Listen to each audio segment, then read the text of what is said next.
విజయవాడలో నిర్వహించిన స్వాతంత్ర దినోత్సవ వేడుకల్లో మంత్రి నారా లోకేష్ పాల్గొన్నారు.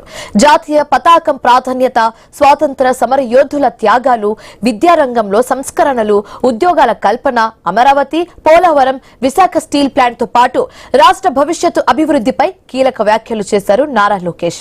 2047 నాటికి వికసిత ఆంధ్రప్రదేశ్ ను సాధించేందుకు ప్రతి ఒక్కరూ కూడా కలిసి పనిచేయాలని పిలుపునిచ్చారు. తన తాత మాజీ ముఖ్యమంత్రి ఎన్టీ రామారావు నడయాడి జిల్లాలో జాతీయ పతాకాన్ని ఎగురవేయడం తనకు ఎంతో ఆనందంగా ఉందని తెలిపారు. ఈ ప్రాంత అభివృద్ధిపై ప్రత్యేక దృష్టి పెట్టాల్సిన అవసరం ఉందని చెప్పారు నారా లోకేష్.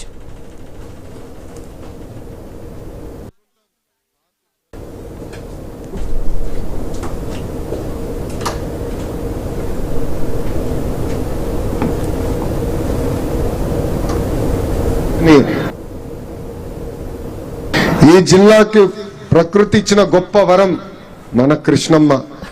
మన సాగు తాగునీటి వరం ప్రకాశం బ్యారేజ్. మన బెజవాడ విద్య కళలకు నిజమైన రాజధాని. కొండపల్లి బొమ్మలు మనందరి కళ. గడిచిన 2 ఏళ్లు నేను గుంటూరు జిల్లాలో జరిగిన కార్యక్రమాల్లో పాల్గొనడం జరిగింది. కానీ ఈ సంవత్సరం మీ అందరి అన్నగారు, నా ఒక్కరికి తాతగారు, విశ్వవిఖ్యాత నట సార్వభౌమ స్వర్గశ్రీ నందమూరి తారక రామారావు గారు నడియాడిన జిల్లా వేడుకల్లో పాల్గొంటాం నాకు ప్రజలిచ్చిన గొప్ప వరం. నేను విద్యాశాఖ మంత్రిని అయినప్పుడు నేను ప్రజలందరికీ ఒకే హామీ ఇచ్చా. ప్రభుత్వ పాఠశాలకు పూర్వ వైభవం తీసుకొస్తానని ఆనాడు చెప్తాం జరిగింది.